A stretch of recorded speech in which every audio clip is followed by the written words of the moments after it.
రవికిరణాలు morning bulletin. ఇక వార్తల వివరాల్లోకి వెళ్తే, అమరావతికి సంబంధించి మరోసారి వివాదాస్పద వ్యాఖ్యలు వెలువడిన నేపథ్యంలో రాజకీయంగా దుమారం రేగుతోంది. వైకాపా ప్రధాన కార్యదర్శి సజ్జల రామకృష్ణారెడ్డి చేసిన మహిళపై వ్యాఖ్యలపై తీవ్ర విమర్శలు వ్యక్తమవుతున్నాయి. ఈ వ్యాఖ్యలను ఖండిస్తూ ఆంధ్రప్రదేశ్ పిసిసి అధ్యక్షురాలు వైఎస్ షర్మిల ఆగ్రహం వ్యక్తం చేశారు. అన్నమయ్య జిల్లా రాయచోటిలో మీడియాతో మాట్లాడిన ఆమె సజ్జల ఒక మూర్ఖుడిలా మాట్లాడుతున్నారని మండిపడ్డారు. మహిళలను కించపరుస్తూ మాట్లాడే హక్కు ఎవరికీ లేదని ఆమె స్పష్టం చేశారు. వైకాపా చేసిన తప్పునే మళ్లీ మళ్లీ చేస్తూ ప్రజల విశ్వాసాన్ని కోల్పోతుందని ఆగ్రహం వ్యక్తం చేశారు. మహిళల పరువు గౌరవాన్ని కాపాడే బాధ్యత ప్రతి నాయకుడికి ఉండాలని షర్మిల సూచించారు. రాజకీయాలు చేసేవారు వ్యక్తిగత వ్యాఖ్యలు చేయకుండా వ్యవహరించాలని హెచ్చరించారు. అలా కాకుండా మూర్ఖుల్లాగా చేసిన తప్పే మళ్ళీ చేస్తున్నారు. ఇది వైసీపీకి కొత్తేమీ కాదు.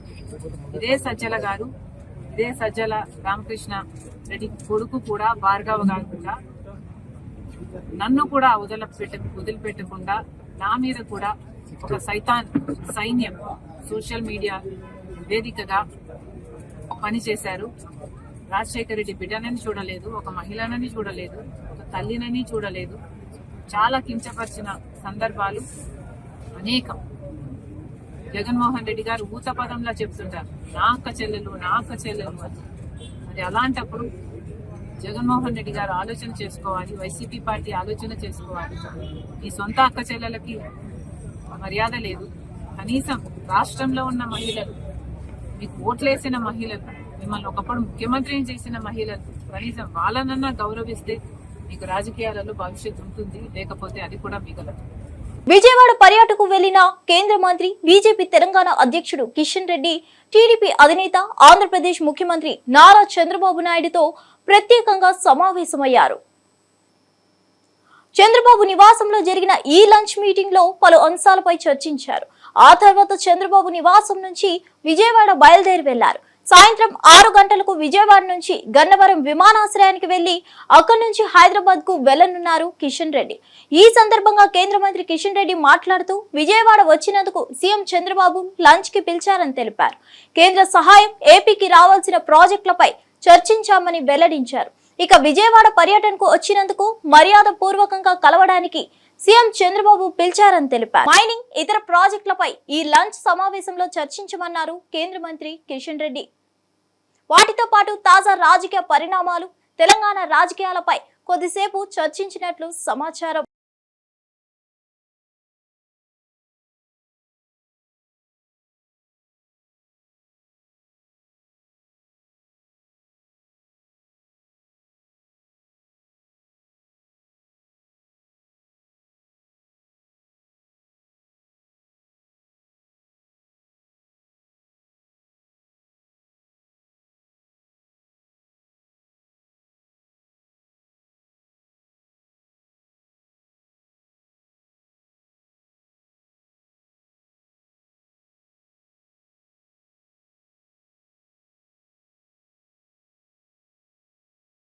తెలంగాణలో కాంగ్రెస్ పాలనపై బీఆర్ఎస్ నేతలు తీవ్ర స్థాయిలో విమర్శలు గుప్పిస్తున్నారు. ముఖ్యంగా సీడ్ పత్తి రైతుల విషయంలో జరిగిన మోసాన్ని బలంగా ప్రస్తావిస్తున్నారు. గద్వాల జిల్లాలో నకిలీ విత్తనాల వల్ల సీడ్ పత్తి రైతులు తీవ్రంగా నష్టపోయారని బీఆర్ఎస్ నేత కురువ విజయ్ ఆవేదన వ్యక్తం చేశారు. రైతుల పరిస్థితిని తట్టుకోలేని స్థితి కలుగుతుందని, ప్రతి ఒక్కరికి కన్నీరు తప్పలేదని ఆయన ఆగ్రహం వ్యక్తం చేశారు. నకిలీ విత్తనాల కంపెనీలకు రేవంత్ రెడ్డి సర్కార్ అండగా నిలుస్తుందని ఆరోపించారు.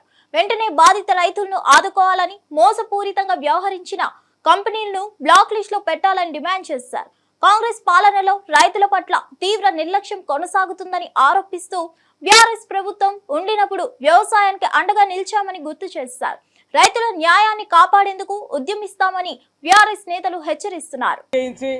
ఆ విత్తనాలని వారు ఆర్గనైజర్ల ద్వారా సేకరించి ఈరోజు డిసెంబర్ మాసంలో గత సంవత్సరంలో ఈ రైతులతో విత్తనాలు సేకరించి ఆ కంపెనీలు మార్చి చివరి వారంలో, ఏప్రిల్లో మీరు ఇచ్చినటువంటి విత్తనాలు ఫెయిల్ అయినాయని చెప్పేసి రైతుల నోట్లో మట్టి కొట్టే విధంగా ఈరోజు సీడుపత్తి కంపెనీలు అదేవిధంగా వారి యొక్క దళారులు అనేటువంటి ఆర్గనైజర్లు వీరిద్దరు కలిసి కుమ్మక్కై రైతులను ఈరోజు మోసం చేస్తున్నటువంటి దానిని బీఆర్ఎస్ పార్టీ తీవ్రంగా ఖండిస్తూ ఉంది. ఇవాళ ఈ ప్రభుత్వం మేము ఎన్నోసార్లు కలెక్టర్లు కావచ్చు, వ్యవసాయ శాఖ అధికారులకు కావచ్చు, బీఆర్ఎస్ పార్టీపై తుంగతుర్తి ఎమ్మెల్యే మందుల సామెల్ తీవ్రమైన ఆరోపణలు చేశారు. తన పరువును భ్రష్టు పట్టించేందుకు కుట్ర జరుగుతుందని, ఇందులో బీఆర్ఎస్ నేతలు తీన్మార్ మల్లన్న కుమ్మక్కై వ్యవహరిస్తున్నారని ఆరోపించారు. బ్లాక్ మెయిల్ చేసేందుకు లక్ష్యంగా తనపై తప్పుడు ప్రచారం జరుగుతుందని సామెల్ మండిపడ్డారు. తీన్మార్ మల్లన్న వాస్తవంగా దమ్మున్న వ్యక్తి అయితే తుంగతుర్తి గడ్డపైకి వచ్చి తాను చేసిన తప్పులు ఏవైనా ఉన్నాయో ఓపెన్ గా చెప్పాలని సవాల్ విసిరారు. నేను లిక్కర్ దందా చేసినా లేదు పూల దందా చేసినా ఏం దందా చేస్తా? నేను నా దందంతా ప్రజలతోనే, నా జీవితం ప్రజలతోనే బతికినాను నేను. అందుకోసమని నా తాడు డబ్బులు లేని నాడు జనము మొన్న ఎన్నికలలో నాకు సందాలిచ్చి గెలిపించుకుని ప్రజలు. అటువంటి చిల్లర దందాలు నేను చేయను. కానీ చిల్లరేషాలు వేసి ఇవాళ ఎవడైతే నా మీద వీడియో తీసుండో వాడు పోయి ఇవాళ ఆ తీర్మానం మళ్ళీ స్టూడియోలో కూర్చున్నాడు. మరి అతను చేయించినాడు అనుకోవాలా, ఎవరు చేయించినాడు అనుకోవాలా? నేను అందుకోసం దీన్ని చట్టపరంగా ఇవాళ ఒక దళితుడు, ఒక మాదిగ వ్యక్తి రాష్ట్ర ప్రభుత్వంలో ఉండడం ఇష్టం లేదా? విద్యుత్ శాఖ ఉద్యోగులకు ₹1 కోటి ఇన్సూరెన్స్ ఇచ్చేందుకు రాష్ట్ర ప్రభుత్వం ఎస్బీఐతో ఒప్పందం చేసుకుంది. డిప్యూటీ సీఎం భట్టి విక్రమార్క సమక్షంలో ఈ మేరకు ఒప్పందం జరిగింది. ఈ సందర్భంగా డిప్యూటీ సీఎం భట్టి మాట్లాడారు. విద్యుత్ శాఖ ఉద్యోగులకు ₹1 కోటి ప్రమాద బీమా ఇస్తున్నామని చెప్పారు. ఇది ఉద్యోగుల్లో ధైర్యం, నమ్మకాన్ని పెంచుతుందని అన్నారు. తెలంగాణ ప్రభుత్వం న్యూ ఎనర్జీ పాలసీ తీసుకొచ్చిందని ఈ సందర్భంగా డిప్యూటీ సీఎం భట్టి విక్రమార్క తెలిపారు. రాష్ట్రంలో 2029 నుంచి 30 వరకు 20,000 మెగావాట్ల గ్రీన్ ఎనర్జీ లక్ష్యంగా విద్యుత్ శాఖ పనిచేస్తుందని అన్నారు. డిమాండ్ కు తగినట్లుగా ప్రొడక్షన్ పెంచేందుకు ప్రభుత్వం కృషి చేస్తుందని అన్నారు. డిమాండ్ కు అనుగుణంగా ట్రాన్స్మిషన్ ను అప్డేట్ చేస్తూ ముందుకు వెళ్తున్నామని చెప్పారు. We are gathered here today for the formal launch of the State Bank of India's corporate salary package, an initiative to extend the special benefits to the employees of power utilities of Telangana. I request Sri J. Surya Prakash Garu, Joint Managing Director, Finance, Commercial and HRD to present a bouquet to our Chief Guest, Sri Mallu Bhatti Vikramarka Garu.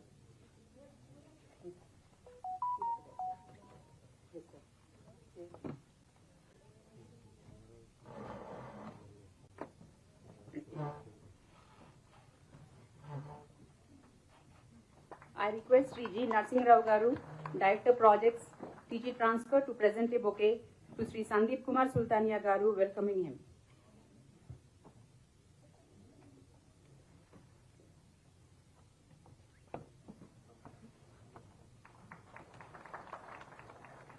I request Srimati E. Anuradha Madam, Director Finance, in charge TG Genco, to present a bouquet to our CMD, Sri D. Krishnavaskar Garu.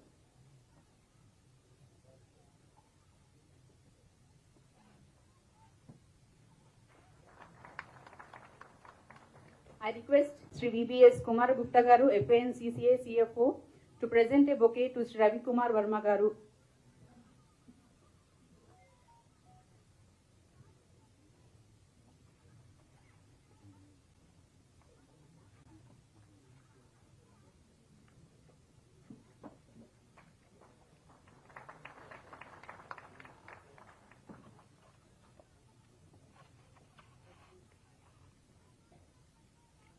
I request Sri Ravi Kumar Verma Garu to present a sampling to our Honorable Deputy Chief Minister of Telangana.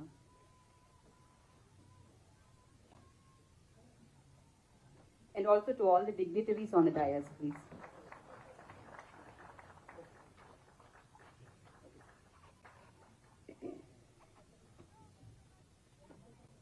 Hyderabad లో బోనాల జాతరకు వేడుకల శోభ పెంచేందుకు ఏర్పాట్లు జోరుగా కొనసాగుతున్నాయి. ఈ ఏర్పాట్లను రాష్ట్ర మంత్రి పొన్నం ప్రభాకర్ సమీక్షించారు. ఉజ్జయిని, మహంకాళి, గోల్కొండ, బాలాపూర్, లాల్ దర్వాజా, సికింద్రాబాద్ వంటి ప్రముఖ ఆలయాల్లో జరిగే బోనాల జాతరలో భక్తులకు ఎలాంటి అసౌకర్యం కలగకుండా చర్యలు తీసుకోవాలని అధికారులను ఆదేశించారు. ట్రాఫిక్ మేనేజ్మెంట్, తాగునీరు, వైద్యం, శానిటేషన్, విద్యుత్ సౌకర్యాలపై ప్రత్యేక దృష్టి పెట్టాలన్నారు. మహిళలు, పిల్లలు పెద్ద ఎత్తున పాల్గొనే ఈ జాతరలో భద్రతకు అత్యంత ప్రాధాన్యత ఇవ్వాలని స్పష్టం చేశారు. ఈ సందర్భంగా ప్రభుత్వ యాంత్రాంగం పూర్తిగా సమన్వయంతో పనిచేయాలని సూచించారు. బోనాల వేడుకలు రాష్ట్ర సాంస్కృతిక అస్తిత్వానికి ప్రతీకగా ఉంటాయని మంత్రి వ్యాఖ్యానించారు. ప్రజల సహకారంతో బోనాలు విజయవంతం చేయాలని పిలుపునిచ్చారు.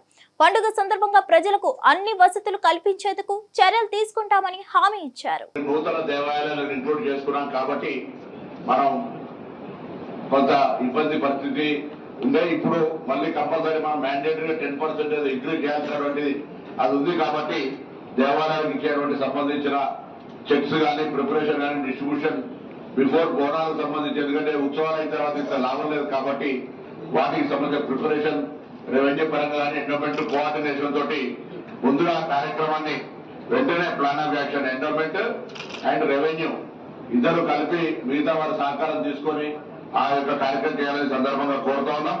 అదేవిధంగా నేను ఇక్కడికి వచ్చిన ప్రతి ఉద్యోగి ఇది ఒక అమ్మవారి ఆశీర్వచనం కొరకు దొరుకుతున్నటువంటి అవకాశంగా భావించి బోనాల్లో సేవ చేసేటువంటి అవకాశం బాధ్యత అనుకోకుండా ఇది డ్యూటీ అనేటువంటి మైండ్ కాకుండా ఒకటి సేవ చేస్తున్నాం అనేటువంటి ఒక ఫీలింగ్ గా సర్వీస్ చేసినట్టయితే తప్పకుండా మరి దీనికి సంబంధించినటువంటి ఒక కార్యక్రమం బాగా శుభంగా జరుగుతుంది. మరి ఈ యొక్క ప్రతి దేవాలయానికి సంబంధించి పెద్ద దేవాలయానికి కూడా పోయినసారి మనం రివ్యూ చేసినాం. మరి ఈసారి కూడా ప్రిన్సిపల్ సెక్రటరీ గారు మాన్కార్ ఉద్యోగికి సంబంధించినటువంటి డీటెయిల్ ప్రోగ్రామ్ ను, బల్కంపేట డీటెయిల్ ప్రోగ్రామ్ ను, అదే లా తర్వాత సింహానికి సంబంధించి కూడా డీటెయిల్ ప్రోగ్రామ్ ను, గోల్కొండను కూడా డీటెయిల్ గా ప్లాన్ ఆఫ్ యాక్షన్ కొంత డీటెయిల్ యాక్షన్ ప్లాన్ తయారు చేసింది. ఈ సందర్భంగా నేను విజ్ఞప్తి చేస్తున్నాను. కాంగ్రెస్ ప్రభుత్వం విద్యార్థులపై ఆర్థిక భారం మోపుతుందంటూ బీఆర్ఎస్వి రాష్ట్ర అధ్యక్షుడు గెల్లు శ్రీనివాస్ యాదవ్ తీవ్రంగా స్పందించారు. బస్ పాస్ ఛార్జీలను పెంచడం ద్వారా లక్షల మంది పేద విద్యార్థులకు భారంగా మారిందని విమర్శించారు. ప్రభుత్వ ఖజానా నింపుకోవాలనే దుష్బుద్ధితో విద్యార్థులనే లక్ష్యంగా ఎంచుకున్నదా అని ప్రశ్నించారు. రాష్ట్రంలో లక్షల మంది పేద కుటుంబాలకు చెందిన విద్యార్థులు బస్ పాసులపై భరించి చదువులకు వెళ్తుంటారని, ఇలాంటి సమయంలో ఛార్జీల పెంపు విద్యపై భారాన్ని పెంచుతుందన్నారు. పేదల పిల్లలపై జాలి లేకుండా తీసుకున్న ఈ నిర్ణయాన్ని ప్రభుత్వం వెంటనే ఉపసంహరించుకోవాలని డిమాండ్ చేశారు. విద్యార్థుల సమస్యలను ప్రభుత్వం గౌరవించకపోతే రాష్ట్ర వ్యాప్తంగా ఉద్యమించేందుకు బీఆర్ఎస్వి సిద్ధంగా ఉందని హెచ్చరించారు. ప్రభుత్వానికి విద్యపై నిజమైన శ్రద్ధ ఉంటే బస్ పాస్ ఛార్జీలు తగ్గించి పేద విద్యార్థులకు తగిన సాయం చేయాలని స్పష్టం చేశారు. ఈ వ్యాఖ్యలతో విద్యార్థి వర్గాల్లో తీవ్ర అసంతృప్తి వ్యక్తమవుతుంది. అదనపు భారం పడడం ఇది సరైన పద్ధతి కాదని చెప్పి వాళ్ళ ప్రభుత్వం డిమాండ్ ఇస్తా ఉన్నాం. మీకు విద్యార్థుల మీద ప్రేమ ఉంటే వెంటనే తగ్గించాలని చెప్పి డిమాండ్ ఇస్తా ఉన్నాం. ఎన్నికల ముందు మీరు చాలా హామీలు ఇచ్చారు. నిరుద్యోగులకు నెలకు 4,000 రూపాయలు నిరుద్యోగ భృతి ఇస్తా అని చెప్పారు. ఇప్పటికి 18 నెలలు కాంగ్రెస్ ప్రభుత్వం ఏర్పడ్డా నిరుద్యోగ భృతి మీద ఒక ఆలోచన చేయలే, ఒక క్యాబినెట్ లో కూడా డిస్కషన్ చేయలే. 10 పాస్ అయిన వాళ్ళకు 10,000 రూపాయలు నెలకు ఇస్తా అని చెప్పారు. ఇంతవరకు దాని మీద నిర్ణయం చేయలే. ఇంటర్మీడియట్ వాళ్ళకు 15,000, డిగ్రీ వాళ్ళకు 25,000, పీజీ చేసిన వాళ్ళకు 1,00,000 రూపాయలు ఇస్తా అని చెప్పారు. చదువుకున్న అమ్మాయిలకు స్కూటీలు ఇస్తా అని చెప్పారు. ఏ దాని మీద ప్రభుత్వం విద్యార్థుల ప్రయోజనం కోసం, విద్యార్థుల సంక్షేమం కోసం ఏ ఒక్క నిర్ణయం తీసుకొని ఈ ప్రభుత్వం ఇవాళ విద్యార్థుల మీద భారం వేసుడు మంచి పద్ధతి కాదని చెప్పి ఇవాళ ప్రభుత్వాన్ని ఇవాళ మేము ప్రశ్నిస్తా ఉన్నాం. ఒక దిక్కు ఉచిత బస్సుల పేరు మీద మహిళలకు ఉచిత బస్సు అంటున్నారు. అదే కుటుంబాలకు వచ్చిన బడుగు బలైన వర్గాలు, పేదవాళ్ళు, మధ్యతరగతి కుటుంబాల మీద ఇవాళ భారం వేసే ప్రయత్నం చేస్తూ ఉన్నది. ఒక దిక్కు ఉచిత బస్సు అనుకుంటేనే ఇంట్లో ఒక పెద్దవాళ్లకు, మహిళలకు ఉచిత బస్సు అంటేనే వాళ్ళ పిల్లల మీద ఇవాళ అదనంగా 350 రూపాయలు నెలకు, సంవత్సరానికి దాదాపు ఒక 3,600 రూపాయలు ఒక్కొక్క విద్యార్థి మీద ఇవాళ భారం వేసే. వర్ధన్నపేట పోలీసులపై దౌర్జన్య ఆరోపణలు ముమ్మరంగా మారుతున్నాయి. భార్య పిల్లలతో బండిపై వెళ్తున్న వ్యక్తిని అడ్డగించిన పోలీసులు అతడిపై చేయి చేసుకుని బైక్, సెల్ ఫోన్ లాక్కొని అడవిలో వదిలేశారన్న ఆరోపణలు వెల్లువెత్తుతున్నాయి. వరంగల్ నుంచి వర్ధన్నపేటకు వెళ్తుండగా పోలీసులు అడ్డగట్టి కొట్టారని బాధితుడు చెబుతున్నాడు. మద్యం సేవించిన విషయాన్ని ఒప్పుకున్నా కూడా చిన్నపిల్లలు ఏడుస్తున్నారని వేడుకున్నా ఎటువంటి కనికరం లేకుండా చీకటి అడవిలో వదిలేశారని బాధిత మహిళ వాపోయింది. తమను అర్ధరాత్రి రోడ్డుపై వదిలేసి భర్తను తీసుకెళ్లిన పోలీసులు అనుచితంగా ప్రవర్తించారని ఆరోపించారు. బంధువుల సహాయంతో సురక్షితంగా బయటపడినప్పటికీ పోలీసుల ధోరణిపై బాధిత కుటుంబం తీవ్రంగా స్పందిస్తుంది. బాధితుల ఫిర్యాదుతో వర్ధన్నపేట పోలీసులపై స్థానికంగా విమర్శలు వెలువెత్తుతున్నాయి. బాధిత మహిళా అధికారులు తక్షణ చర్యలు తీసుకోవాలని డిమాండ్ చేస్తున్నారు. ఈ ఘటనపై అధికారులు స్పందించి విచారణ చేపడతారా అనేది ఆసక్తిగా మారింది. ఇక్కడ గొడవ అయింది. మేము ప్రాణభయం మీద బయటకు వచ్చినాము. మా అమ్మ వాళ్ళ ఇంటికి వెళ్తానము. మీ దండం పెడతా కాలు మొక్తా. మా ఆయన తాగే ఉన్నాడు. పిల్లలు ఏడుస్తాలన్నయ్య, మమ్మల్ని వదిలిపెట్టండి, మా తప్పు మేము ఒప్పుకుంటాం కదా అని చెప్పినా కూడా అట్లా కాదు ఇట్లా కాదని బండి తాళం గుంజుకున్నారు. మా ఆయన ఫోన్ గుంజుకున్నారు. పిల్లలు ఒకటే ఏడుస్తా అంటే కూడా నేను ఎంత బతలాడి కాళ్ళ మీద పడి కాళ్ళు మొక్కుతా అంటే కూడా వినకుండా ఇష్టం ఉన్నట్టు మాట్లాడదాలి సార్. మాట్లాడుతుంటే కూడా మా ఆయన అన్న మీ దండం పెడతా కాళ్ళు మొక్తా, ఇంట్లో పరిస్థితి బాగాలేక నేను పిల్లలను తీసుకొని వచ్చిన, నేను తాగున్నా అని చెప్తాను అంటే నువ్వు ఊదు అన్నారు. 2-3 సార్లు ఊదినా కూడా ఊదేది కరెక్ట్ రాలేదు. రాకపోయేసరికి వాళ్ళు ఇష్టం ఉన్నట్టు చుట్టూ 4-5 పోలీసులు చుట్టూ ఉండి ఆయన మీద దౌర్జన్యం చేసి ఈ చీకట్లో ఈ కట్ట మీద మమ్మల్ని ఇక్కడ వదిలేసి 10 మంది వచ్చి ఎంత వాళ్ళ బండి వాళ్ళకి ఇచ్చేయండి, పిల్లలు ఉన్నారు, వాళ్ళ పిల్లలు ఏడుస్తారు, వాళ్ళ భార్య బతలాడుతుంది అని చెప్పినా కూడా వినకుండా మమ్మల్ని ఇక్కడ వదిలేసి మా ఫోన్ గుంజుకున్నారు. బండి తాళము, బండ్ల పైసలు ఉన్నాయి, బండి పట్టుకొని మమ్మల్ని ఇక్కడ నడి రోడ్డు మీద ఈ చీకట్లో వదిలిపెట్టిపోయిల్లు మమ్మల్ని. ఎప్పుడు తనను తాను తెలుసుకోవడంతో పాటు నిత్యం మెదడుకు పదును పెడుతుంటానని ప్రముఖ నటుడు హిందూపురం ఎమ్మెల్యే నందమూరి బాలకృష్ణ అన్నారు. మంగళవారం ఆయన పుట్టినరోజు సందర్భంగా హైదరాబాద్ లోని బసవతారకం ఇండో అమెరికన్ క్యాన్సర్ ఆసుపత్రిలో ఘనంగా వేడుకలు నిర్వహించారు. ఆసుపత్రి సిబ్బంది చిన్నారుల సమక్షంలో బాలకృష్ణ కేక్ కట్ చేశారు. చిన్నారులకు ఈ సందర్భంగా ఆయన బహుమతులను అందజేశారు. అనంతరం ఈ జీవిత పయనంలో అడుగడుగునా నేను వేసే ప్రతి అడుగు అందరికీ తెలిసిందే. నేను ఒకసారి నాన్నగారు అడిగారు, ఏం చేస్తున్నావు అన్నారు. ఇంటర్మీడియట్ అయిన తర్వాత అని అప్పుడు దిగారు బండి. ఏం లేదన్నా, ఇంకేం ఆలోచించలేదన్నా. మెడిసిన్ ఎంట్రన్స్ రాసావా అన్నారు. మెడిసినా? చిన్నప్పటి నుంచి ఈయనే కదా నన్ను ఎంకరేజ్ చేసింది. అందరితో మా బాలా హీరో అవుతాడు అది దాన్ని. మరి మెడిసిన్ అంటారేంటి నాకు అర్థం కాలే కాసేపు. సరే ఇంత పెద్ద గైడు అంటే అప్లై చేయమన్నారు. అప్లై చేశా. ఏ రోజైతే ఎగ్జామ్ ఉందో ఆ రోజు పొద్దున్న వరకు హాల్ టికెట్ రాలా, పోస్ట్ పోన్ రాలా, ఇంకా రాదని కరెక్ట్గా వచ్చాడు. ఒక అరగంట ముందు ఎంట్రన్స్ టైంకి ముందు, ఎగ్జామ్కి ముందు 10 నిమిషాల ముందు, ఒక అరగంట ముందు వచ్చి హాల్ టికెట్ అని ఇచ్చాడు. అబ్బాయి నువ్వు ఎక్కడ రాయుడు, రామేశ్వరం పోయినా శనీశ్వరం అన్నట్టు అది తీసుకుని ఇక తప్పలా వెళ్ళి ఎంట్రన్స్ ఎగ్జామ్ ఏం రాస్తాం, కళ్ళు మూసుకుని ఇది ABCDలు ఉంటాయి, అలా కళ్ళు మూసుకుని టక్కని పెట్టడం, ఏది దేని మీద పెన్ను ఉంటే ఇదే అని రాసేసి అలా అలా అలా సరే సినిమాల్లో నటిస్తూ సింహ సినిమాలో ఒక డాక్టర్ క్యారెక్టర్ మొదటిసారి నేను జీవితంలో వేసింది. అనుకోకుండా అప్పుడే మన హాస్పిటల్కి నేను చైర్మన్ అవ్వడం జరిగింది, మేనేజింగ్ ట్రస్టీ అవ్వడం జరిగింది. 65వ సంవత్సరంలో ఈరోజు అడిగిండాను. మరి 64 సంవత్సరంలో నాకు ఈ పద్మవిభూషణ్ రావడం, అలాగే నేను ఇండస్ట్రీలో 50 సంవత్సరాలు పూర్తి చేసుకోవడం హీరోగా ప్రపంచంలో ఎవరు లేరు. ఆ ఘనత నాకు దక్కింది. అంటే అదంతా మా నాన్నగారు అమ్మగారి యొక్క ఆశీస్సులు, ఆ కళామ తల్లి ఆశీస్సులు.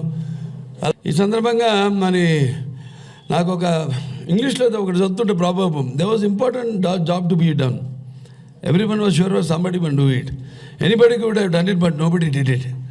Somebody got angry because it was everybody's job, and everybody was sure that somebody will do it. But nobody realized that everybody cannot do it. Then it turned out that everybody could not do what. ప్రముఖ నటుడు Hindupuram MLA Nandamuri Balakrishna పుట్టినరోజు సందర్భంగా హైదరాబాద్ లోని Basavatarakam Indo American cancer ఆసుపత్రిలో ఘనంగా వేడుకలు నిర్వహించారు. ఆసుపత్రి సిబ్బంది చిన్నారుల సమక్షంలో బాలకృష్ణ కేక్ కట్ చేశారు. చిన్నారులకు ఈ సందర్భంగా ఆయన బహుమతులను అందజేశారు.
నటుడు హిందూపురం ఎమ్మెల్యే పద్మభూషణ్ నందమూరి బాలకృష్ణ జన్మదిన వేడుకలు తిరుమలలో ఘనంగా నిర్వహించారు. AP media coordinator Sridhar Varma ఆధ్వర్యంలో శ్రీవారి ఆలయం ఎదుట అఖిలాండం వద్ద 650 కొబ్బరికాయలు 6.5 కేజీల కర్పూరం స్వామివారికి సమర్పించి మొక్కులు చెల్లించారు.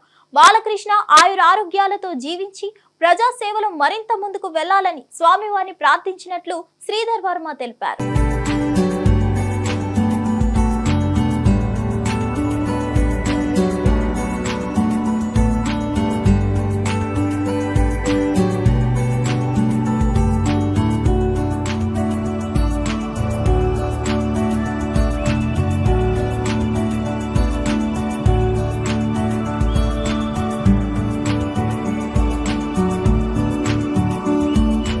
నమస్కారం. ఓం నమో వెంకటేశ్వరాయ. నందమూరి తారక రామారావు గారి తనయుడు అలాగే ప్రస్తుత ముఖ్యమంత్రి చంద్రబాబు నాయుడు గారి వియంకుడైనటువంటి పద్మభూషణ్ డాక్టర్ నందమూరి బాలకృష్ణ గారి జన్మదినం సందర్భంగా ఈరోజు యావత్ ప్రపంచంలో ఉన్న తెలుగు వారందరికీ తరపున బాలయ్య గారికి జన్మదిన శుభాకాంక్షలు తెలియజేసుకుంటున్నాం. ముఖ్యంగా ప్రతి సంవత్సరం మేము తిరుమలలో అఖిలాండం వద్ద ఆ దేవదేవుడు వెంకటేశ్వర స్వామిని ప్రార్థించుకుంటూ సంవత్సరానికి 10 కొబ్బరికాయలు పెంచుకుంటూ ఈరోజు 650 కొబ్బరికాయలకి చేరుకున్నాం. అదేవిధంగా 6.5 కేజీ కర్పూరం ముట్టించి వెంకటేశ్వర స్వామికి మొక్కుకోవడం జరిగింది. ఎందుకంటే ఆయన ఎన్టీ రామారావు గారి వారసత్వం పుచ్చుకున్న తర్వాత నటుడుగా అదేవిధంగా రాజకీయ ప్రవేశం చేసినటువంటి ఎమ్మెల్యేగా ప్రస్తుత వైద్యమో రామచంద్రాన్ని అలమటిస్తున్న రోజుల్లో బసవతారక క్యాన్సర్ హాస్పిటల్ చైర్మన్గా బాధ్యతలు తీసుకున్నప్పటి నుంచి కూడా ఎన్నో వివిధ సేవా కార్యక్రమాలు అందించి సామాన్యుల ప్రజలందరికీ కూడా అందుబాటులో ఉంటూ ఆయన ఎన్నో పథకాలు పొందినటువంటి వ్యక్తిగా ఈరోజు మేమందరం కూడా ఆయన జన్మదిన శుభాకాంక్షలు తెలియజేసుకుంటున్నాం. నంద్యాలలో ప్రముఖ నటుడు మంచు మనోజ్ సందడి చేశారు. సతీమణి మౌనికతో కలిసి మూల పెద్దమ్మ అమ్మవారి జాతరకు హాజరయ్యారు. అమ్మవారిని దర్శించుకొని ప్రత్యేక పూజలు చేశారు. వారిని చూసేందుకు భారీగా అభిమానులు తరలి వచ్చారు. వారికి మనోజ్ దంపతులు ఆత్మీయంగా అభివాదం చేశారు.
జిల్లా బయ్యారంకు చెందిన శివకుమార్ కు పెళ్లి వేడుక ఒక అద్భుత జ్ఞాపకంగా మిగిలింది. మే 23న జరిగిన తన వివాహానికి స్వయంగా ప్రధాని మోదీకి ఆహ్వాన పత్రిక పంపిన శివకుమార్ కు ఆశ్చర్యం కలిగించిన ఘటన చోటు చేసుకుంది. ప్రధాని కార్యాలయానికి పంపిన ఆహ్వానానికి స్పందనగా నూతన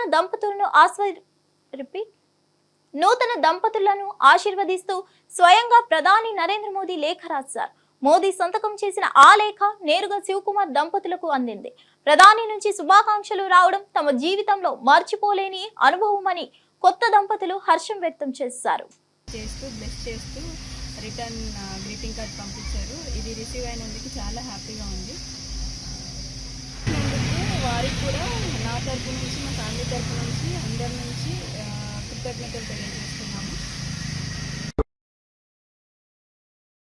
ప్రముఖ నటుడు ధనుష్ తన తాజా చిత్రం కుబేడు షూటింగ్ అనుభవాలను షేర్ చేసుకుంటూ భావోద్వేగానికి గురయ్యారు.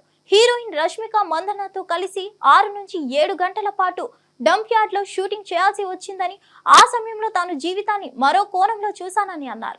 చెత్త కుప్పల మధ్య నిలబడి ఉన్న సమయంలో రష్మిక తనకు వాసన రావడం లేదని నవ్వుతూ మాట్లాడేదని తెలిపారు. కానీ తనకు మాత్రం ఆ వాతావరణం తన బాల్యాన్ని గుర్తు చేసిందని, ఓ సామాన్య కుటుంబం నుంచి వచ్చిన తన గతాన్ని తడబడకుండా గుర్తు చేసుకున్నానని ధనుష్ చెప్పారు. ఈ అనుభవం తనను మరింత దిగ్విజయంగా మారుస్తుందని అన్నారు. Such a brilliant team, such a positive team. You generally don't get to see me often. I don't come out often. But this film, I think, deserves to be promoted like this. It's a very special film. आपके character के बारे में a little bit, because we can see what you're doing and what you're going through, and it's giving us some pangs and pain. Please tell us, kuch bhi. I play a beggar. Yeah. I did a lot of research, homework. I stood in the sun. All those are lies. I didn't do anything. So I just went there. I just had to follow my director. Shekhar sir was brilliant. He taught me like the nuances, what to do, how to do, the slang. So he made life very easy for me. It's a very different film, very different character from what I've played before. So I really enjoyed the challenge. I really enjoyed working in this film. आपने शेखर जी को white angel बुलाया है, white-hearted angel from heaven. Can you tell us a little bit about him? You know, because he's not here, Raj. So. That pretty much describes everything I feel. Shekhar sir is a fantastic human being. You will not meet a person like him. So clean, so pure, and such a good-hearted man. I mean, you know, you make a lot of films, you do a lot of films, you meet a lot of people, but it's when you meet like somebody like Shekhar Kamula is when you feel, you know, the travel is worth it. So it's because of this man I did this film. He narrated me just 20 minutes. I loved his energy. ఇవి ఈ bulletin విశేషాలు. మరో bulletin తో మళ్ళీ కలుద్దాం. అమరావతికి సంబంధించి మరోసారి వివాదాస్పద వ్యాఖ్యలు వెలువడిన నేపథ్యంలో రాజకీయంగా దుమారం రేగుతోంది.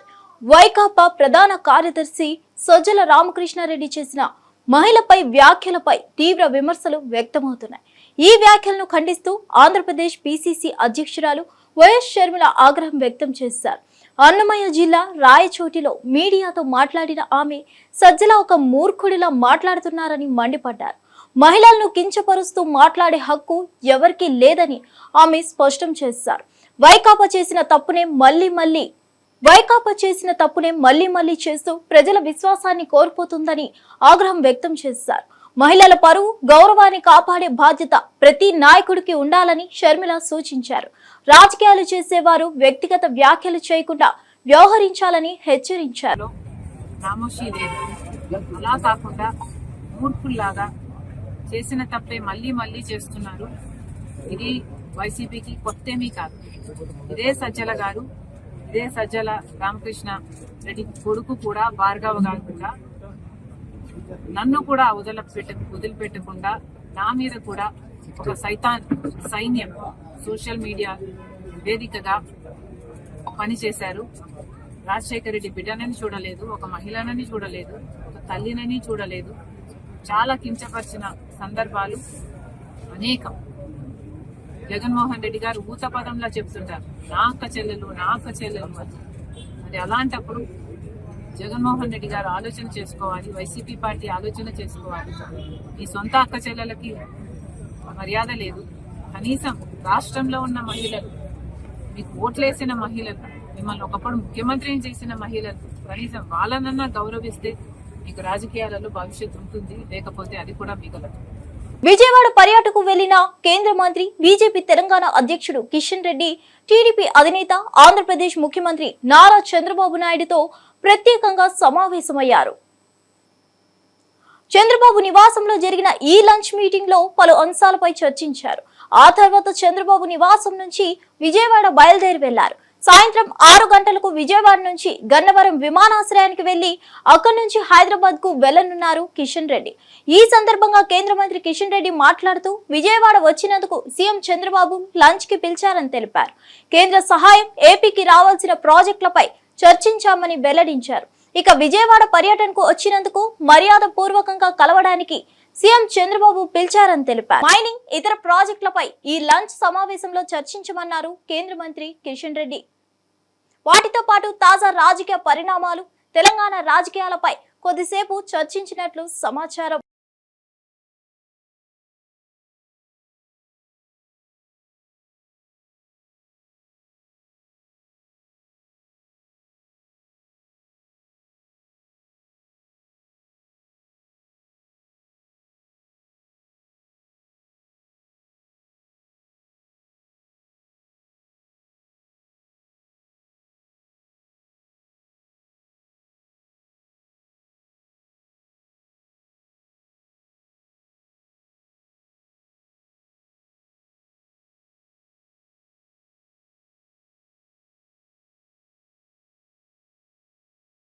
తెలంగాణలో కాంగ్రెస్ పాలనపై బీఆర్ఎస్ నేతలు తీవ్ర స్థాయిలో విమర్శలు గుప్పిస్తున్నారు. ముఖ్యంగా సీడ్ పత్తి రైతుల విషయంలో జరిగిన మోసాన్ని బలంగా ప్రస్తావిస్తున్నారు. గద్వాల జిల్లాలో నకిలీ విత్తనాల వల్ల సీడ్ పత్తి రైతులు తీవ్రంగా నష్టపోయారని బీఆర్ఎస్ నేత కురువ విజయ్ ఆవేదన వ్యక్తం చేశారు. రైతుల పరిస్థితిని తట్టుకోలేని స్థితి కలుగుతుందని, ప్రతి ఒక్కరికి కన్నీరు తప్పలేదని ఆయన ఆగ్రహం వ్యక్తం చేశారు. నకిలీ విత్తనాల కంపెనీలకు రేవంత్ రెడ్డి సర్కార్ అండగా నిలుస్తుందని ఆరోపించారు. వెంటనే బాధిత రైతులను ఆదుకోవాలని, మోసపూరితంగా వ్యవహరించిన కంపెనీలను బ్లాక్ లిస్ట్ లో పెట్టాలని డిమాండ్ చేశారు. కాంగ్రెస్ పాలనలో రైతుల పట్ల తీవ్ర నిర్లక్ష్యం కొనసాగుతుందని ఆరోపిస్తూ బీఆర్ఎస్ ప్రభుత్వం ఉండినప్పుడు వ్యవసాయానికి అండగా నిలిచామని గుర్తు చేశారు. రైతుల న్యాయాన్ని కాపాడేందుకు ఉద్యమిస్తామని బీఆర్ఎస్ నేతలు హెచ్చరిస్తున్నారు. ఆ విత్తనాలని వారు ఆర్గనైజర్ల ద్వారా సేకరించి ఈరోజు డిసెంబర్ మాసంలో గత సంవత్సరంలో ఈ రైతులతో విత్తనాలు సేకరించి ఆ కంపెనీలు మార్చి చివరి వారంలో ఏప్రిల్లో మీరు ఇచ్చినటువంటి విత్తనాలు ఫెయిల్ అయినాయని చెప్పేసి రైతుల నోట్లో మట్టి కొట్టే విధంగా ఈరోజు సీడుపత్తి కంపెనీలు అదేవిధంగా వారి యొక్క దళారులు అనేటువంటి ఆర్గనైజర్లు వీరిద్దరు కలిసి కుమ్మక్కై రైతులను ఈరోజు మోసం చేస్తున్నటువంటి దానిని బీఆర్ఎస్ పార్టీ తీవ్రంగా ఖండిస్తూ ఉంది. ఇవాళ ఈ ప్రభుత్వం మేము ఎన్నోసార్లు కలెక్టర్లు కావచ్చు, వ్యవసాయ శాఖ అధికారులకు కావచ్చు, బీఆర్ఎస్ పార్టీపై తుంగతుర్తి ఎమ్మెల్యే మందుల సామెల్ తీవ్రమైన ఆరోపణలు చేశారు. తన పరువును భ్రష్టు పట్టించేందుకు కుట్ర జరుగుతుందని, ఇందులో బీఆర్ఎస్ నేతలు తీన్మార్ మల్లన్న కుమ్మక్కై వ్యవహరిస్తున్నారని ఆరోపించారు. బ్లాక్ మెయిల్ చేసేందుకు లక్ష్యంగా తనపై తప్పుడు ప్రచారం జరుగుతుందని సామెల్ మండిపడ్డారు. తీన్మార్ మల్లన్న వాస్తవంగా దమ్మున్న వ్యక్తి అయితే తుంగతుర్తి గడ్డపైకి వచ్చి తాను చేసిన తప్పులు ఏవైనా ఉన్నాయో ఓపెన్ గా చెప్పాలని సవాల్ విసిరారు. నేను లిక్కర్ దందా చేసినా, లేదు మూల దందా చేసినా, ఏం దందా చేస్తా నేను? నా దందంతా ప్రజలతోనే, నా జీవితం ప్రజలతోనే బతికినాను నేను. అందుకోసమని నా తాడు డబ్బు లేని నాడు జనము మొన్న ఎన్నికలలో నాకు సందాలిచ్చి గెలిపించుకున్న ప్రజలు. అటువంటి చిల్లర దందాలు నేను చేయను. కానీ చిల్లరేషాలు వేసి ఇవాళ ఎవడైతే నా మీద వీడియో తీసుండో వాడు పోయి ఇవాళ ఆ తీర్మానం మళ్ళీ స్టూడియోలో కూర్చున్నాడు. మరి అతను చేయించినాడు అనుకోవాలా, ఎవరు చేయించినాడు అనుకోవాలా నేను? అందుకోసం దీన్ని చట్టపరంగా ఇవాళ ఒక దళితుడు, ఒక మాదిగ వ్యక్తి రాష్ట్ర ప్రభుత్వంలో ఉండడం ఇష్టం లేదా? విద్యుత్ శాఖ ఉద్యోగులకు ₹1 కోటి ఇన్సూరెన్స్ ఇచ్చేందుకు రాష్ట్ర ప్రభుత్వం ఎస్బీఐతో ఒప్పందం చేసుకుంది. డిప్యూటీ సీఎం భట్టి విక్రమార్క సమక్షంలో ఈ మేరకు ఒప్పందం జరిగింది. ఈ సందర్భంగా డిప్యూటీ సీఎం భట్టి మాట్లాడారు. విద్యుత్ శాఖ ఉద్యోగులకు ₹1 కోటి ప్రమాద బీమా ఇస్తున్నామని చెప్పారు. ఇది ఉద్యోగుల్లో ధైర్యం, నమ్మకాన్ని పెంచుతుందని అన్నారు. తెలంగాణ ప్రభుత్వం న్యూ ఎనర్జీ పాలసీ తీసుకొచ్చిందని ఈ సందర్భంగా డిప్యూటీ సీఎం భట్టి విక్రమార్క తెలిపారు. రాష్ట్రంలో 2029 నుంచి 30 వరకు 20,000 మెగావాట్ల గ్రీన్ ఎనర్జీ లక్ష్యంగా విద్యుత్ శాఖ పనిచేస్తుందని అన్నారు. డిమాండ్ కు తగినట్లుగా ప్రొడక్షన్ పెంచేందుకు ప్రభుత్వం కృషి చేస్తుందని అన్నారు. డిమాండ్ కు అనుగుణంగా ట్రాన్స్మిషన్ ను అప్డేట్ చేస్తూ ముందుకు వెళ్తున్నామని చెప్పారు. We are gathered here today for the formal launch of the State Bank of India's corporate salary package an initiative to extend the special benefits to the employees of Power Utilities of Telangana. I request Sri J. Surya Prakash Garu, Joint Managing Director, Finance, Commercial and HRD to present a bouquet to our Chief Guest, Sri Mallu Batti Vikramarka Garu.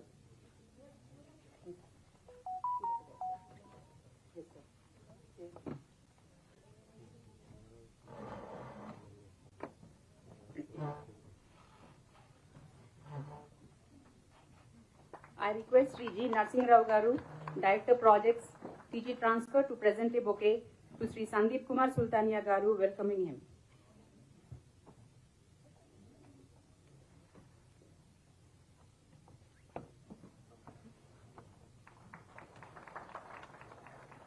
I request Srimati E. Anuradha Madam, Director Finance, in charge TG Genco, to present a bouquet to our CMD, Sri T. Krishnavaskar Garu.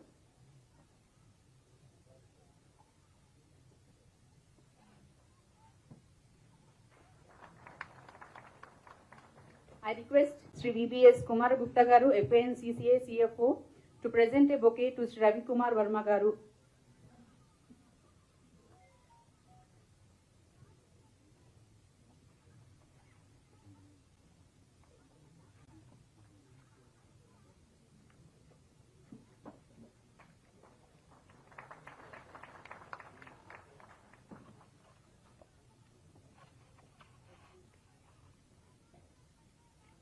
I request Sri Ravi Kumar Verma Garu to present a sampling to our Honorable Deputy Chief Minister of Telangana.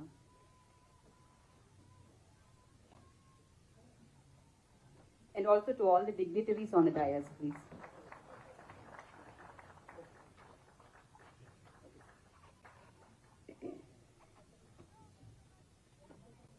Hyderabad లో బోనాల జాతరకు వేడుకల శోభ పెంచేందుకు ఏర్పాట్లు జోరుగా కొనసాగుతున్నాయి. ఈ ఏర్పాట్లను రాష్ట్ర మంత్రి పొన్నం ప్రభాకర్ సమీక్షించారు. ఉజ్జయిని, మహంకాళి, గోల్కొండ, బాలాపూర్, లాల్ దర్వాజా, సికింద్రాబాద్ వంటి ప్రముఖ ఆలయాల్లో జరిగే బోనాల జాతరలో భక్తులకు ఎలాంటి అసౌకర్యం కలగకుండా చర్యలు తీసుకోవాలని అధికారులను ఆదేశించారు. ట్రాఫిక్ మేనేజ్మెంట్, తాగునీరు, వైద్యం, శానిటేషన్, విద్యుత్ సౌకర్యాలపై ప్రత్యేక దృష్టి పెట్టాలన్నారు. మహిళలు, పిల్లలు పెద్ద ఎత్తున పాల్గొనే ఈ జాతరలో భద్రతకు అత్యంత ప్రాధాన్యత ఇవ్వాలని స్పష్టం చేశారు. ఈ సందర్భంగా ప్రభుత్వ యాంత్రాంగం పూర్తిగా సమన్వయంతో పనిచేయాలని సూచించారు. బోనాల వేడుకలు రాష్ట్ర సాంస్కృతిక అస్తిత్వానికి ప్రతీకగా ఉంటాయని మంత్రి వ్యాఖ్యానించారు. ప్రజల సహకారంతో బోనాలు విజయవంతం చేయాలని పిలుపునిచ్చారు. పండుగ సందర్భంగా ప్రజలకు అన్ని వసతులు కల్పించేందుకు చర్యలు తీసుకుంటామని హామీ ఇచ్చారు. నూతన దేవాలయాలను ఇంక్లూడ్ చేసుకున్నాం కాబట్టి మనం కొంత ఇబ్బంది పరిస్థితి ఉండే. ఇప్పుడు మళ్ళీ కంపల్సరీ మనం మ్యాండేటరీగా 10% ఇంక్రీజ్ చేయాల్సినటువంటిది అది ఉంది. కాబట్టి దేవాలయానికి ఇచ్చేటువంటి సంబంధించిన చెక్స్ కానీ, ప్రిపరేషన్ కానీ, డిస్ట్రిబ్యూషన్ బిఫోర్ బోనాలకు సంబంధించి, ఎందుకంటే ఉత్సవాలు అయిన తర్వాత ఇంత లాభం లేదు కాబట్టి వాటికి సంబంధించిన ప్రిపరేషన్ రెవెన్యూ పరంగా కానీ, ఎండోమెంట్ కోఆర్డినేషన్ తోటి ముందుగా కార్యక్రమాన్ని వెంటనే plan of action, endowment and revenue ఇద్దరు కలిపి మిగతా వారి సహకారం తీసుకొని ఆ యొక్క కార్యక్రమం చేయాలని సందర్భంగా కోరుతా ఉన్నాం. అదేవిధంగా నేను ఇక్కడికి వచ్చిన ప్రతి ఉద్యోగి ఇది ఒక అమ్మవారి ఆశీర్వచనం కొరకు దొరుకుతున్నటువంటి అవకాశంగా భావించి బోనాల్లో సేవ చేసేటువంటి అవకాశం, బాధ్యత అనుకోకుండా ఇది డ్యూటీ అనేటువంటి మైండ్ కాకుండా ఒకటి సేవ చేస్తున్నాం అనేటువంటి ఒక ఫీలింగ్ గా సర్వీస్ చేసినట్టయితే తప్పకుండా మరి దీనికి సంబంధించినటువంటి ఒక కార్యక్రమం బాగా శుభంగా జరుగుతుంది. మరి ఈ యొక్క ప్రతి దేవాలయానికి సంబంధించి పెద్ద దేవాలయానికి కూడా పోయినసారి మనం రివ్యూ చేసినాం. మరి ఈసారి కూడా ప్రిన్సిపల్ సెక్రటరీ గారు మహంకాళి ఉద్యోగానికి సంబంధించినటువంటి డీటెయిల్ ప్రోగ్రామ్ ను, బల్కంపేట డీటెయిల్ ప్రోగ్రామ్ ను, అదే లా తర్వాత సింహానికి సంబంధించి కూడా డీటెయిల్ ప్రోగ్రామ్ ను, గోల్కొండను కూడా డీటెయిల్ గా ప్లాన్ ఆఫ్ యాక్షన్ కొంత డీటెయిల్ యాక్షన్ ప్లాన్ తయారు చేసింది. ఈ సందర్భంగా నేను విజ్ఞప్తి చేస్తాను. కాంగ్రెస్ ప్రభుత్వం విద్యార్థులపై ఆర్థిక భారం మోపుతుందంటూ బీఆర్ఎస్వి రాష్ట్ర అధ్యక్షుడు గెల్లు శ్రీనివాస్ యాదవ్ తీవ్రంగా స్పందించారు.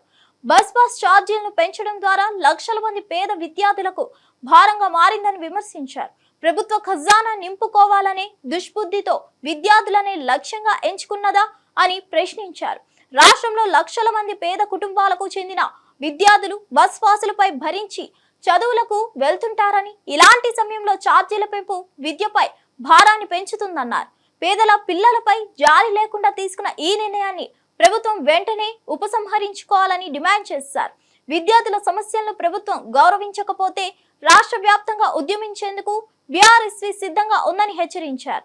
ప్రభుత్వానికి విద్యపై నిజమైన శ్రద్ధ ఉంటే బస్ ఛార్జీలు తగ్గించి పేద విద్యార్థులకు తగిన సాయం చేయాలని స్పష్టం చేశారు. ఈ వ్యాఖ్యలతో విద్యార్థి వర్గాల్లో తీవ్ర అసంతృప్తి వ్యక్తమవుతుంది. అదనపు భారం వాడడం ఇది సరైన పద్ధతి కాదని చెప్పి వాళ్ళ ప్రభుత్వం డిమాండ్ ఇస్తూ ఉన్నాం. మీకు విద్యార్థుల మీద ప్రేమ ఉంటే వెంటనే తగ్గించాలని చెప్పి డిమాండ్ ఇస్తూ ఉన్నాం. ఎన్నికల ముందు మీరు చాలా హామీలు ఇచ్చారు. నిరుద్యోగులకు నెలకు 4,000 రూపాయల నిరుద్యోగ భృతి ఇస్తా అని చెప్పారు. ఇప్పటికి 18 నెలలు కాంగ్రెస్ ప్రభుత్వం ఏర్పడ్డా నిరుద్యోగ భృతి మీద ఒక ఆలోచన చేయలే, ఒక క్యాబినెట్ లో కూడా డిస్కషన్ చేయలే. 10 పాస్ అయిన వాళ్ళకు 10,000 రూపాయలు నెలకు ఇస్తా అని చెప్పారు. ఇంతవరకు దాని మీద నిర్ణయం చేయలే. ఇంటర్మీడియట్ వాళ్ళకు 15,000, డిగ్రీ వాళ్ళకు 25,000, పీజీ చేసిన వాళ్ళకు 1,00,000 రూపాయలు ఇస్తా అని చెప్పారు. చదువుకున్న అమ్మాయిలకు స్కూటీలు ఇస్తా అని చెప్పారు. ఏ దాని మీద ప్రభుత్వం విద్యార్థుల ప్రయోజనం కోసం, విద్యార్థుల సంక్షేమం కోసం ఏ ఒక్క నిర్ణయం తీసుకొని ఈ ప్రభుత్వం ఇవాళ విద్యార్థుల మీద భారం వేసుడు మంచి పద్ధతి కాదని చెప్పి ఇవాళ ప్రభుత్వాన్ని ఇవాళ మేము ప్రశ్నిస్తూ ఉన్నాం. ఒక దిక్కు ఉచిత బస్సుల పేరు మీద మహిళలకు ఉచిత బస్సు అంటున్నారు.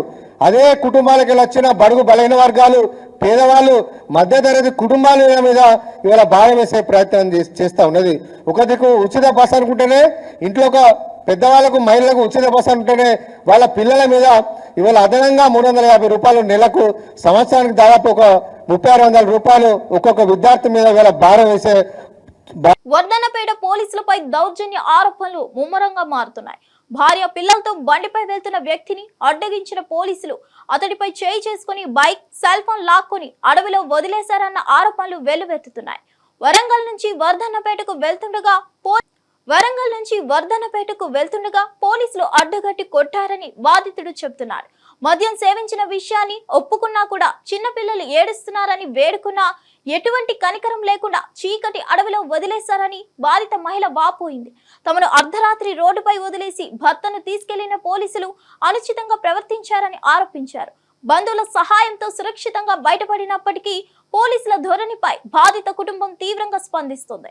బాధితుల ఫిర్యాదుతో వర్ధన్నపేట పోలీసులపై స్థానికంగా విమర్శలు వెల్లువెత్తుతున్నాయి.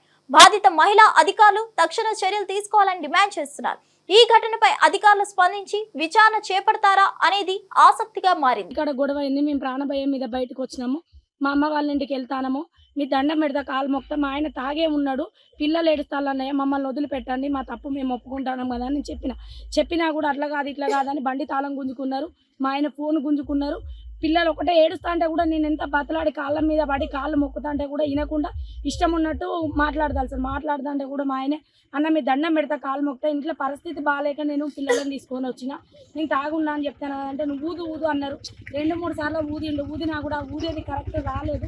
రాకపోయేసరికి వాళ్ళు ఇష్టం ఉన్నట్టు చుట్టూ 4-5 పోలీసులు చుట్టూ ఉండి ఆయన మీద దౌర్జన్యం చేసి ఈ చీకట్లో ఈ కట్ట మీద మమ్మల్ని ఇక్కడ వదిలేసి 10 మంది వచ్చి ఎంత వాళ్ళ బండి వాళ్ళకి ఇచ్చేయండి, పిల్లలు ఉన్నారు, వాళ్ళ పిల్లలు ఏడుస్తారు, వాళ్ళ భార్య బతలాడుతుంది అని చెప్పినా కూడా వినకుండా మమ్మల్ని ఇక్కడ వదిలేసి మా ఫోన్ గుంజుకున్నారు. బండి తాళము, బండ్ల పైసలు ఉన్నాయి, బండి పట్టుకొని మమ్మల్ని ఇక్కడ నడి రోడ్డు మీద ఈ చీకట్లో వదిలిపెట్టిపోయిల్లు మమ్మల్ని.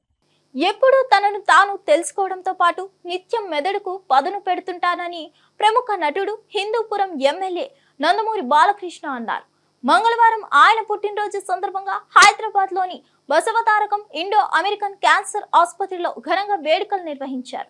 ఆసుపత్రి సిబ్బంది, చిన్నారుల సమక్షంలో బాలకృష్ణ కేక్ కట్ చేశారు. చిన్నారులకు ఈ సందర్భంగా ఆయన బహుమతులను అందజేశారు. అనంతరం ఈ జీవిత పయనంలో అడుగడుగున నేను వేసే ప్రతి అడుగు అందరికీ తెలిసిందే. నేను ఒకసారి నాన్నగారు అడిగారు, ఎలా ఏం చేస్తున్నావు అన్నారు. ఇంటర్మీడియట్ అయిన తర్వాత అని అప్పుడు దిగారు బండి. ఏం లేదన్నా, నాకేం ఆలోచించలేదన్నా. మెడిసిన్ ఎంట్రన్స్ రాసావా అన్నారు. మెడిసినా? చిన్నప్పటి నుంచి ఈయనే కదా నన్ను ఎంకరేజ్ చేసింది. అందరితో మా బాల హీరో అవుతాడు అది దాన్ని. మరి మెడిసిన్ అంటారేంటి నాకు అర్థం కాలే కాసేపు. సరే ఇంత పెద్ద గైడు అంటే అప్లై చేయమన్నారు. అప్లై చేశా. ఏ రోజైతే ఎగ్జామ్ ఉందో ఆ రోజు పొద్దున్న వరకు హాల్ టికెట్ రాలా, పోస్ట్ మ్యాన్ రాలా, ఇంకా రాదని కరెక్ట్గా వచ్చాడు. ఒక అరగంట ముందు ఎంట్రన్స్ టైంకి ముందు ఎగ్జామ్కి ముందు 10 నిమిషాల ముందు ఒక అరగంట ముందు వచ్చి హాల్ టికెట్ అని ఇచ్చాడు. అబ్బా నువ్వు ఎక్కడ రాయుడు, రామేశ్వరం పోయినా శనీశ్వరం అన్నట్టు అది తీసుకుని ఇక తప్పలా వెళ్ళి ఎంట్రన్స్ ఎగ్జామ్ ఏం రాస్తాం, కళ్ళు మూసుకుని ఇది ABCDలు ఉంటాయి, అలా కళ్ళు మూసుకుని టక్కని పెట్టడం, ఏదో ఏది దేని మీద పెన్ను ఉంటే ఇదే అని రాసేసి అలా అలా అలా సరే సినిమాల్లో నటిస్తూ సింహ సినిమాలో ఒక డాక్టర్ క్యారెక్టర్ మొదటిసారి నేను జీవితంలో వేసింది. అనుకోకుండా అప్పుడే మన హాస్పిటల్కి నేను చైర్మన్ అవ్వడం జరిగింది, మేనేజింగ్ ట్రస్టీ అవ్వడం జరిగింది. 65వ సంవత్సరంలో ఈరోజు అడిగింటాను. మరి 64 సంవత్సరంలో నాకు ఈ పద్మవిభూషణ్ రావడం, అలాగే నేను ఇండస్ట్రీలో 50 సంవత్సరాలు పూర్తి చేసుకోవడం హీరోగా ప్రపంచంలో ఎవరు లేరు. ఆ ఘనత నాకు దక్కింది.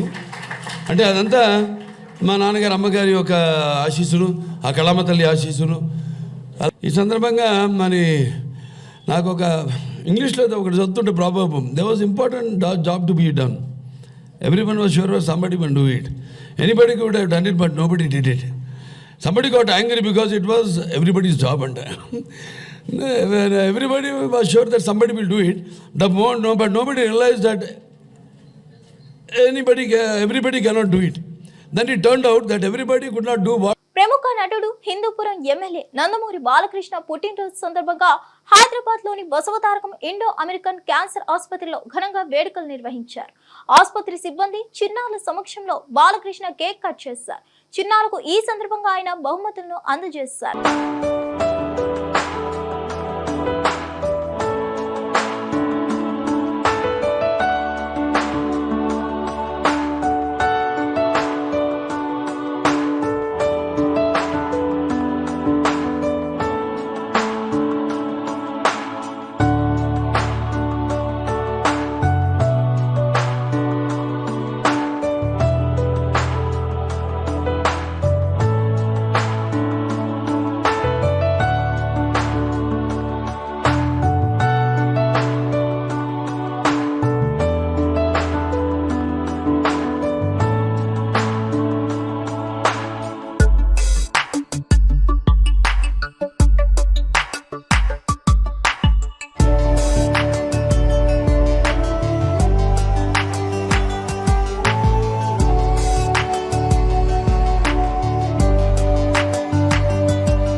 నటుడు హిందూపురం ఎమ్మెల్యే పద్మభూషణ్ నందమూరి బాలకృష్ణ జన్మదిన వేడుకలు తిరుమలలో ఘనంగా నిర్వహించారు.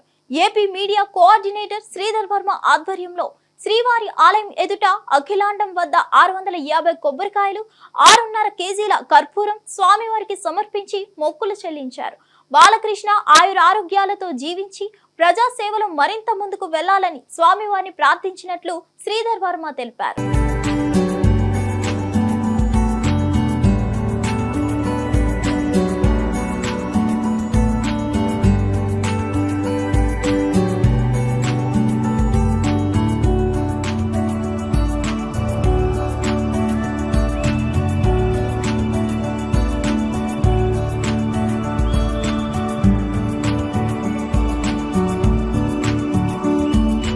నమస్కారం.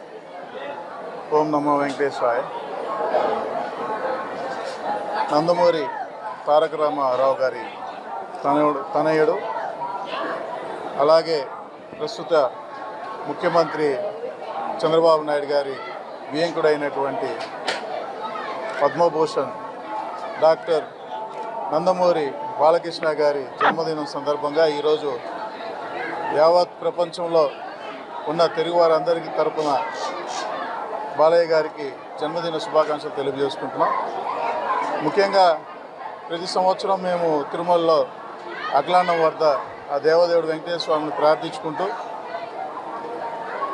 సంవత్సరానికి 10 కొబ్బరికాయలు పెంచుకుంటూ ఈరోజు 650 కొబ్బరికాయలకి చేరుకున్నాం. అదేవిధంగా 6.5 కేజీ కర్పూరం ముట్టించి వెంకటేశ్వర స్వామికి మొక్కుకోవడం జరిగింది. ఎందుకంటే ఆయన ఎన్టీ రామారావు గారి వారసత్వం పుచ్చుకున్న తర్వాత నటుడుగా అదేవిధంగా రాజకీయ ప్రవేశం చేసినటువంటి ఎమ్మెల్యేగా ప్రస్తుత వైద్యమో రామచంద్రాన్ని అలమటిస్తున్న రోజుల్లో బసవతారక క్యాన్సర్ హాస్పిటల్ చైర్మన్గా బాధ్యతలు తీసుకున్నప్పటి నుంచి కూడా ఎన్నో వివిధ సేవా కార్యక్రమాలు అందించి సామాన్యుల ప్రజలందరికీ కూడా అందుబాటులో ఉంటూ ఆయన ఎన్నో పథకాలు పొందినటువంటి వ్యక్తిగా ఈరోజు మేమందరం కూడా ఆయన జన్మదిన శుభాకాంక్షలు తెలియజేసుకుంటున్నాం. నంద్యాలలో ప్రముఖ నటుడు మంచు మనోజ్ సందడి చేశారు. సతీమణి మౌనికతో కలిసి మూల పెద్దమ్మ అమ్మవారి జాతరకు హాజరయ్యారు. అమ్మవారిని దర్శించుకొని ప్రత్యేక పూజలు చేశారు. వారిని చూసేందుకు భారీగా అభిమానులు తరలి వచ్చారు. వారికి మనోజ్ దంపతులు ఆత్మీయంగా అభివాదం చేశారు.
జిల్లా బయ్యారంకు చెందిన శివకుమార్ కు పెళ్లి వేడుక ఒక అద్భుత జ్ఞాపకంగా మిగిలింది. మే 23న జరిగిన తన వివాహానికి స్వయంగా ప్రధాని మోదీకి ఆహ్వాన పత్రిక పంపిన శివకుమార్ కు ఆశ్చర్యం కలిగించిన ఘటన చోటు చేసుకుంది. ప్రధాని కార్యాలయానికి పంపిన ఆహ్వానానికి స్పందనగా నూతన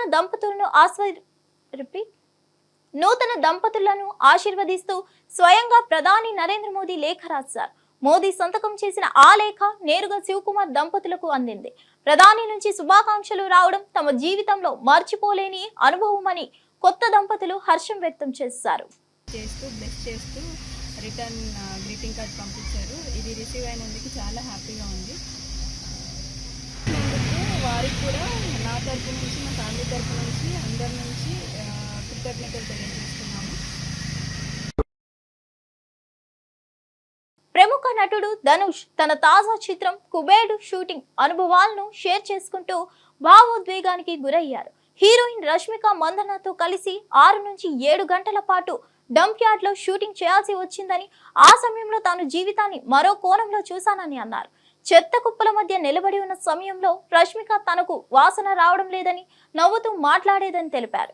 కానీ తనకు మాత్రం ఆ వాతావరణం తన బాల్యాన్ని గుర్తు చేసిందని, ఓ సామాన్య కుటుంబం నుంచి వచ్చిన తన గతాన్ని తడబడకుండా గుర్తు చేసుకున్నానని ధనుష్ చెప్పారు. ఈ అనుభవం తనను మరింత దిగ్విజయంగా మారుస్తుందని అన్నారు. Such a brilliant team, such a positive team. You generally don't get to see me often. I don't come out often. But this film, I think, deserves to be promoted like this. It's a very special film. आपके character के बारे में a little bit because we can see what you're doing and what you're going through and it's giving us some pangs and pain. Please tell us. कुछ भी. I play a beggar. Yeah. Ah. I did a lot of research, homework. I stood in the sun. All those are lies. I didn't do anything. So I just went there. I just had to follow my director. Shekhar sir was brilliant. He taught me like the nuances, what to do, how to do, the slang. So he made life very easy for me. It's a very different film, very different character from what I've played before. So I really enjoyed the challenge. I really enjoyed working in this film. आपने शेखर जी को white angel बुलाया है, white-hearted angel from heaven. Can you tell us a little bit about him? You know, because he's not here, Raj. So. That pretty much describes everything I feel. Shekhar sir is a fantastic human being. You will not meet a person like him. So clean, so pure, and such a good-hearted man. I mean, you make a lot of films, you do a lot of films, you meet a lot of people, but it's when you meet like somebody like Shekhar Kamula is when you feel, the travel is worth it. So it's because of this man I did this film. He narrated me just 20 minutes. I loved his energy. ఇవి ఈ bulletin విశేషాలు. మరో bulletin తో మళ్ళీ కలుద్దాం.